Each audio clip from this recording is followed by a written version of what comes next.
Hello friends, welcome back to my channel. നമ്മളിന്നത്തെ വിഷയം എന്താണെന്ന് വെച്ചാൽ വലിയ വിഷയമൊന്നുമില്ല. ഇപ്പോൾ എല്ലാവരും എൻ്റെ അടുത്ത് എന്താ പറയുക, എൻ്റെ കുറച്ച് സുഹൃത്തുക്കളൊക്കെ എൻ്റെ അടുത്ത് പറഞ്ഞ കാര്യങ്ങളൊക്കെയാണ് ഞാൻ ഇന്ന് പറയാൻ പോകുന്നത്. ഓക്കെ, അപ്പോൾ ഇന്നത്തെ വിഷയം എന്ന് വെച്ചാൽ അവരൊക്കെ പറയണത് എന്താ വെച്ചാൽ അവരുടെ ഫോണ് ക്യാമറ പോരാ, ഒരു ഐഫോൺ ഇറക്കണം, ലക്ഷറി ആയിട്ട് നടക്കണം, അങ്ങനെയല്ല, എന്താ പറയുക, ഐഫോൺ ഇറക്കി അതിൽ പിക്ക് അടിക്കണം എന്നൊക്കെയാണ് പറയൽ. പക്ഷെ ഞാനൊരു കാര്യം പറയട്ടെ, നിങ്ങളുടെ അടുത്തുള്ള ഫോൺ വെച്ചിട്ട് തന്നെ ചെയ്താൽ, അപ്പോൾ ഏത് ഫോണായാലും അത് എടുക്കാനുള്ള കഴിവും അതിനെക്കുറിച്ച് അറിഞ്ഞ് ആ ക്യാമറ കൊണ്ട് എടുക്കാനുള്ള പല രീതിയിലും ഇങ്ങനെ എന്താ പറയുക, പല ആംഗിളിലും എടുക്കാനുള്ള കഴിവും നിങ്ങൾക്കുണ്ടെങ്കിൽ നിങ്ങളുടെ അടുത്തുള്ള ക്യാമറ ഏതായാലും, മീൻസ് മൊബൈൽ ഫോൺ ഏതായാലും അത്യാവശ്യം നല്ല പിക്ചർ കിട്ടും. ഓക്കെ, അപ്പോൾ ഐഫോൺ തന്നെ വേണമെന്നൊന്നുമില്ല. അപ്പോൾ ഭൂരിപക്ഷം ആൾക്കാരും പറയില്ല ഐഫോണിൻ്റെ എന്താ പറയുക, ഫിൽറ്ററും കാര്യങ്ങളൊക്കെ അതിപ്പോൾ നമുക്ക് എഡിറ്റ് ചെയ്തുണ്ടാക്കാമല്ലോ, അതിന് പിന്നെ ബേജാറ്. പക്ഷേ എന്തായാലും ഐഫോണിൻ്റെ ലെവൽ കിട്ടില്ല, അത് ഞാനും പറയാം. കാരണം എനിക്കും ഐഫോണിൻ്റെ ക്യാമറയുടെ ഒരു പ്രത്യേക ഒരു ഇഷ്ടമാണ്. കാരണം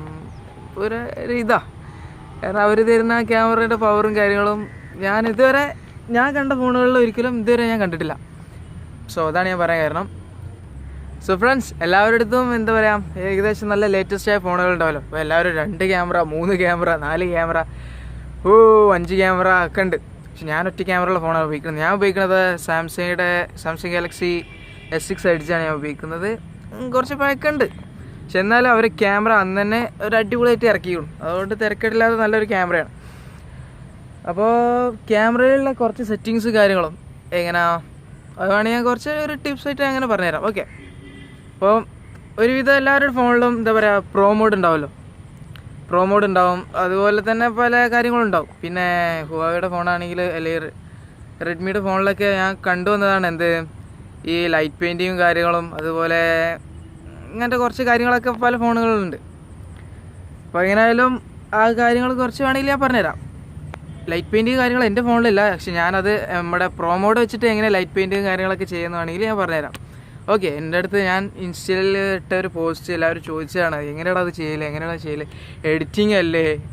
അപ്പോൾ എഡിറ്റിംഗ് ഒന്നുമല്ല, ഞാൻ ക്യാമറയിൽ എടുത്ത് വയ്ക്കുക തന്നെയാണ്. സോ എങ്ങനെയാണെന്നുള്ളത് കാണിച്ചു തരാം. ഓക്കെ, അപ്പോൾ എൻ്റെ ക്യാമറകളിൽ ഞാൻ ഒന്ന് കാണിച്ചു തരാം. ഓക്കെ, ഭയങ്കര ഡാർക്കാണ് ഇത്. ഇത്രയേ ഉള്ളൂ. ഇതിപ്പോൾ ഓട്ടോ മോഡിലാണ് നമ്മുടെ ഈ ക്യാമറ ഓടുന്നത്. അപ്പോൾ എൻ്റെ ക്യാമറ ഒന്ന് സൈഡിലോട്ട് സ്ലൈഡ് ചെയ്താൽ ഇവിടെ പ്രോ മോഡ് എന്ന് പറഞ്ഞ സംഭവമുണ്ട്. Pro mode. ഓക്കെ, ഇതാണ് ഒബ്ജക്റ്റായിട്ട് എടുത്തത്. ഇത് വളരെ ഡാർക്കായിട്ടാണ്. അപ്പോൾ സൈഡായിട്ട് ഞാൻ ഒരു റൂമിൽ കറണ്ട് ഇല്ലാത്തത് കൊണ്ട് ലൈറ്റ് ഓൺ ആക്കി ചെയ്യുന്നു, പക്ഷെ എന്നിട്ടും അത് കാണുന്നില്ല, നമ്മുടെ ഒബ്ജക്റ്റ് കാണുന്നില്ല. ഓക്കെ, അപ്പോൾ നമ്മൾ എന്ത് ചെയ്യണം, ഷട്ടർ സ്പീഡ് മെല്ലെ ഒന്ന് കൂട്ടി കൊടുക്കുക. കണ്ടല്ലോ, അതേപോലെ ISO ചെറുതായിട്ടൊന്ന് ഷെയ്ക്കൊന്ന് ക്ഷമിച്ചാളി കേട്ടോ. ഞാൻ പറഞ്ഞില്ല, ഞാൻ തനിയെ എടുക്കുന്ന വീഡിയോ ആണ്. അപ്പോൾ നിങ്ങൾ ഷെയ്ക്കൊന്ന് ഇന്ന് ഈ വീഡിയോയിൽ മാത്രം ഒന്ന് ക്ഷമിക്കുക. Okay, white balance. Okay, white balance കൊഞ്ചം. ഓക്കെ, വാ. പിന്നെ വിവിഡ്, ഇത് മീൻസ് എഫക്റ്റ്. എത്രയേ ഉള്ളൂ ഇതിൽ. ഞാൻ വിവിഡാണ് കൊടുക്കാറ്. അപ്പോൾ കുറച്ചുകൂടി പിക്ചറിനൊക്കെ ഒരു പഞ്ച് കിട്ടും. ഓക്കെ, കണ്ടില്ലേ? പിന്നെ നമ്മൾ ഇതിന് എത്ര ലൈറ്റ് മാറ്റി വെച്ചാലും എന്താ പറയുക, അതിൻ്റെ ടോണും കാര്യങ്ങളൊന്നും മാറില്ല. കാരണം ഇത് ഓൾറെഡി നമ്മൾ സെറ്റ് ചെയ്ത ലൈറ്റിൻ്റെ ലൈറ്റ് കൂടുന്നതനുസരിച്ച് നമ്മൾ ഈ ഷട്ടർ സ്പീഡ് അതിനനുസരിച്ച് ഒന്ന് കുറച്ചെടുത്താൽ അതൊക്കെ കണ്ട. വാ, പെർഫെക്റ്റ് ആയി. കുറച്ച് ഷാർപ്പായില്ലേ ഫോട്ടോ ക്യാപ്ചർ. പിന്നെ എന്താണെന്ന് വെച്ചാൽ ഇത് റോ മോഡ് മാറ്റി സ്റ്റാൻഡേർഡിൽ ഇട്ടാൽ ഇത് എന്താ പറയുക, നമ്മുടെ വിവിഡ് മോഡ് മാറ്റി അത് സ്റ്റാൻഡേർഡിൽ ഇട്ടാൽ ഈ പിക്ചർ റോ മോഡിൽ സേവ് ആവും. ഇവിടെ അടിയിൽ കാണിക്കൂ, കേട്ടോ, enable to use save raw picture. അത് വിവിഡ് ആക്കിക്കൊണ്ട് മാത്രമാണ്. സ്റ്റാൻഡേർഡിലിട്ടാൽ അത് റോ പിക്ചറായിട്ട് മാറും. റോ പിക്ചറാണ് കുറച്ചുകൂടി അതിൻ്റെ MB കൂടും. അതേപോലെ നല്ല എഡിറ്റൊക്കെ ചെയ്യുമ്പോൾ നമ്മൾ കൂടുതലും റോ പിക്ചറിലാണ് ചെയ്യാറ്. ക്യാമറയിലേക്ക് എടുക്കുമ്പോൾ. ഓക്കെ, പിന്നെ എന്നതാ പിന്നെ ബാക്കിയുള്ള എഫക്റ്റ് കാണിച്ചു തരാം. ഈ സെലക്റ്റീവ് ഫോക്കസ്, ഇത് എൻ്റെ കയ്യിലുള്ള ഒരു സെലക്റ്റീവ് ഫോക്കസ് എന്ന് പറഞ്ഞ സംഭവം. ഇത് പിന്നെ ക്യാമറ ഓട്ടോയിലായേ. സെലക്റ്റീവ് ഫോക്കസ് ഇത് കണ്ടോ, tap and object and less than 50 centimetre വ്യത്യാസത്തിൽ ഒബ്ജക്റ്റിനെ ക്യാപ്ചർ ചെയ്യുക. ഇത് എന്തിനാണെന്ന് വെച്ചാൽ നമ്മുടെ ഇപ്പോഴത്തെ ഫോണിലേക്ക് പോർട്രേറ്റ് മോഡ് ഉണ്ടല്ലോ, അതിന് പകരം നമ്മുടെ ആദ്യം പോർട്രേറ്റ് മോഡ് എത്തുന്നതിന് മുമ്പ് അവിടെ ഈ ഫോണിലുണ്ടായിരുന്ന ഒരു സംഭവമാണ്. ഇപ്പോഴാണ് പോർട്രേറ്റ് മോഡൊക്കെ വന്നത്. പക്ഷെ അധികം ആരും ഇത് റെഡി ആയിട്ടില്ല ഒന്നുകൂടെ. പക്ഷെ ഇത് എന്താ പറയുക, ഒരു പരിധിയുണ്ട്, 50 സെൻറ്റിമീറ്റർ മാത്രം കിട്ടുന്നുള്ളൂ.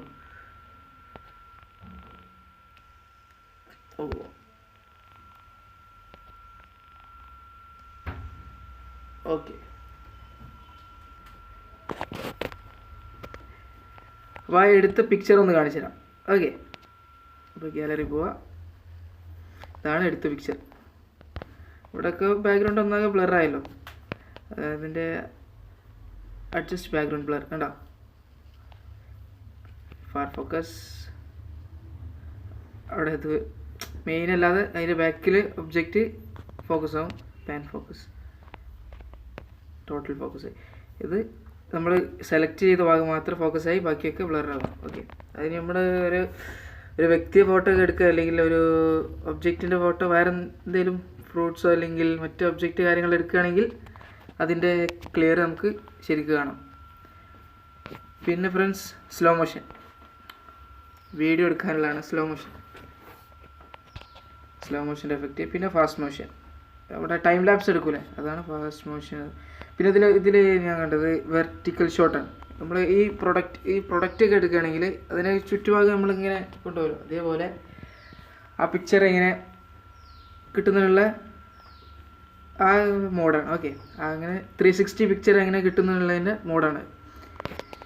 പിന്നുള്ളത് വീഡിയോ ക്ലാഷ്, പിന്നെ ലൈവ് ബ്രോഡ്കാസ്റ്റ്, പനോരമ, അതൊക്കെ നിങ്ങൾക്ക് അറിയുന്നതാണല്ലോ. പിന്നെ വേണമെങ്കിൽ ഡൗൺലോഡ് ചെയ്യാം, വേറെ എക്സ്ട്രാ കുറച്ച് കാര്യങ്ങളും ഡൗൺലോഡ് ചെയ്യാം. ഇത്രയാണ് എൻ്റെ ക്യാമറ സെറ്റിങ്സ്. ഓക്കെ, ഇത്രയേ ഉള്ളൂ എൻ്റെ ക്യാമറ. ഫ്രണ്ട്സ്, ഇത്രയേ ഉള്ളൂ നമ്മുടെ ക്യാമറയിൽ. എൻ്റെ ക്യാമറയിൽ ഇത്ര കാര്യങ്ങൾ മാത്രമേ ഉള്ളൂ. പക്ഷേ ഇനി മറ്റുള്ള ക്യാമറകളിൽ പല കാര്യങ്ങളും, ലൈറ്റ് പെയിൻറ്റിങ്ങും, അതേപോലെ നമ്മുടെ വേറൊരു പരിപാടിയുണ്ട്. നമ്മുടെ ഈ വെള്ളച്ചാട്ടമൊക്കെ എടുക്കുമ്പോൾ നല്ല സ്മൂത്തായിട്ട് ഇങ്ങനെ അടിപൊളി മിൽക്കി നല്ല സ്മൂത്തായിട്ട് പോകണ വെള്ളം, ഇങ്ങനെ സ്മൂത്തായിട്ട് പോകണ എഫക്റ്റ് ഒക്കെ ഉണ്ടല്ലോ, അതൊക്കെ ചെയ്യാൻ പറ്റുന്ന എഫക്റ്റ് ഉണ്ട് ഇത് നമ്മുടെ ഹുവായിലൊക്കെ. എഫക്റ്റ് അല്ല, മോഡ്. അതൊക്കെ നമ്മുടെ ഈ ഷട്ടർ സ്പീഡ് കാര്യങ്ങൾ പ്രോ മോഡിൽ തന്നെ ചെയ്യാം. പക്ഷേ എൻ്റെ കാര്യങ്ങളിൽ ഇത്ര ഓപ്ഷൻസ് കാര്യങ്ങളുള്ളൂ. അപ്പം മാക്സിമം നിങ്ങളുടെ ക്യാമറ അല്ലെങ്കിൽ നിങ്ങളുടെ മൊബൈൽ ഫോണിലുള്ള ആ മോഡും കാര്യങ്ങളൊക്കെ ഉപയോഗിച്ചിട്ട് തന്നെ നിങ്ങൾ എടുക്കാൻ നോക്കുക. പിന്നെ എന്താ വെച്ചാൽ ഞാൻ എടുത്ത കുറച്ച് ഫോട്ടോഗ്രാഫീസും കാര്യങ്ങളും വേണമെങ്കിൽ ഞാൻ ഇവിടെ കാണിച്ചു തരാം. ഓക്കെ,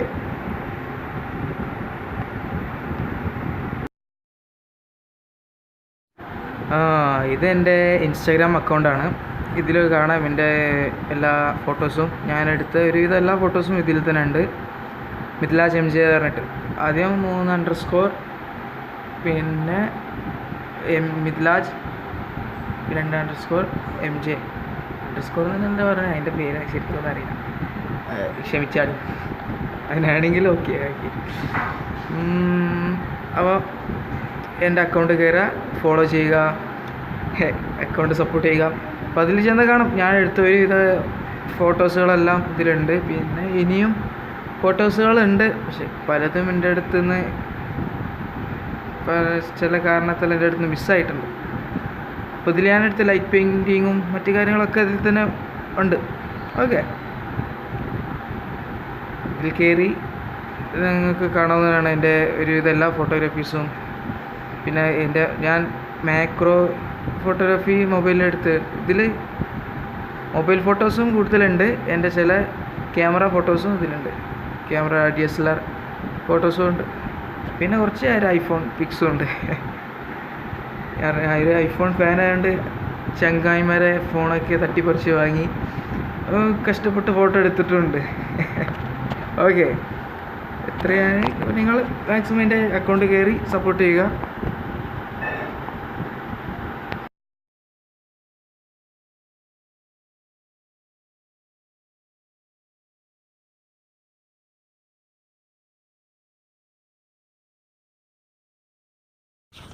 അപ്പോൾ ഫ്രണ്ട്സ് ഇത്രയാണ് കാര്യങ്ങൾ. എൻ്റെ ഫോണിൽ ഇത്രയേ ഉള്ളൂ. പ്രൊമോഡും അതേപോലെ കുറച്ച് കാര്യങ്ങൾ മാത്രമേ എൻ്റെ ഫോണിലുള്ളൂ. പക്ഷെ ഇപ്പോഴത്തെ പുതിയ ഫോണുകളിലും മറ്റു കാര്യങ്ങളൊക്കെ പുതിയ സെറ്റിങ്സും കാര്യങ്ങളൊക്കെ പുതിയതായിട്ട് വന്നിട്ടുണ്ട്. എൻ്റെ ഫോണിൽ അതില്ലാന്നുള്ളൂ. അപ്പോൾ നിങ്ങൾ മാക്സിമം നിങ്ങളുടെ ഫോണിൽ ഏതൊക്കെ സെറ്റിങ്സും കാര്യങ്ങളുണ്ട് അതൊക്കെ ഒന്ന് പരീക്ഷിച്ച് നോക്കുക.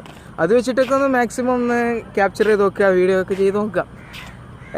പിന്നെ ഇനി ഐഫോൺ വേണം, കിഡ്നി വിൽക്കണം എന്ന് പറയണ്ട. ഓക്കെ, അതിനൊന്നും ആവശ്യമില്ലടൂ. അപ്പോൾ എന്താ പറയുക, നിങ്ങളുടെ കയ്യിൽ ഒതുങ്ങുന്ന പൈസ വെച്ച് നിങ്ങൾ അത്യാവശ്യം ആഗ്രഹിച്ച് മേടിച്ച് ഫോണിൽ നിങ്ങൾ സംതൃപ്തിയോടെ ഫോട്ടോ എടുത്തില്ല പറഞ്ഞ ഒരു ഇതല്ലേ. അപ്പോൾ നിങ്ങൾ അതൊന്നും കാര്യമാക്കണ്ട. നിങ്ങളുടെ ക്യാമറ വെച്ചിട്ട് നിങ്ങൾ അടിപൊളിയായിട്ട് എടുത്താൽ തന്നെ മനസ്സിൽ നല്ലൊരു സംതൃപ്തിയും കിട്ടും. എൻ്റെ ഫോണിൽ തന്നെ ആളത് എടുത്തതെന്നൊക്കെ പറയാനുള്ള ലെവലെത്തിക്കണം നിങ്ങൾ. ഓക്കെ, പിന്നെ അത് വെച്ചിട്ടൊക്കെ കുറച്ചുകൂടിയൊക്കെ പൈസ ഒക്കെ ഒപ്പിച്ച് പിന്നെ നമ്മളെന്താ പറയുക, ഒരു ഐഫോണൊക്കെ പിന്നെ മേടിക്കാമല്ലോ. ഓക്കെ, പിന്നെ ഫ്രണ്ട്സ് എൻ്റെ ക്യാമറ കുറച്ച് ഷെയ്ക്ക് ഉണ്ടാവും കേട്ടോ. കാരണം എന്താ പറയുക, ഞാൻ ഒറ്റയ്ക്കാണ് വീഡിയോ എടുക്കുന്നത്. കാരണം എൻ്റെ ട്രൈപ്പോ ക്യാമറയുടെ സ്റ്റാൻഡില്ലേ അതിൻ്റെ ഉടമസ്ഥന് എത്തിയിട്ടില്ല. കാരണം എൻ്റെ അനിയൻ മദ്രസയിൽ പോയതാണ്. അപ്പോൾ അതുകൊണ്ട് വീഡിയോ എടുക്കൽ എൻ്റെ ആവശ്യമാണല്ലോ, നമുക്ക് വീഡിയോ അപ്ലോഡ് ചെയ്യൽ നമ്മൾ ആവശ്യമാണല്ലോ. അപ്പോൾ ഞാൻ തന്നെ എൻ്റെ കൈ കൊണ്ട് കുറേ നേരം പിടിക്കണ്, ഭയങ്കര വേദന. കൈ കൊണ്ട് പിടിച്ച് സെൽഫി എടുത്ത് വീഡിയോ എടുക്കുകയാണ്. സെൽഫി ക്യാമറ അല്ല കേട്ടോ ഈ വീഡിയോ, നല്ല അടിപൊളി വീഡിയോ കിട്ടണമെന്നുണ്ട്. അപ്പോൾ ഫ്രണ്ട്സ് എന്താ പറയുക, നല്ല വൈബ്സാട്ടോ ഇവിടെ. നല്ല അടിപൊളി വൈബ്സാണ്. ഇത് നമ്മുടെ മുനിസിപ്പൽ സ്റ്റേഡിയം കണ്ടില്ലേ, ഇതിലൂടെ ഇങ്ങനെ നടക്കുക. പിന്നെ എൻ്റെ കോസ്റ്റ്യൂം നോക്കണ്ട കേട്ടോ, കാര്യമാക്കണം. ഞാൻ കളിക്കാൻ വന്നതാ, കാര്യമായിട്ട് കോസ്റ്റ്യൂം വന്നിട്ടില്ല. ഓക്കെ, ജേഴ്സി കെട്ടിട്ട് അത് കാര്യമാക്കണ്ട. ഓക്കെ ഫ്രണ്ട്സ്, എന്തായാലും നിങ്ങളെൻ്റെ വീഡിയോ സബ്സ്ക്രൈബ് ചെയ്യുക, ലൈക്ക് ചെയ്യുക, കമൻറ്റ് ചെയ്യുക, ഷെയർ ചെയ്യുക. പിന്നെ സബ്സ്ക്രൈബിൻ്റെ കൂടെ ആ ബെൽ ബട്ടൺ ഒന്ന് ക്ലിക്ക് ചെയ്യുക. ഓക്കെ, അപ്പോൾ എന്തായാലും നമ്മൾ അടുത്ത വീഡിയോയിൽ കാണാം.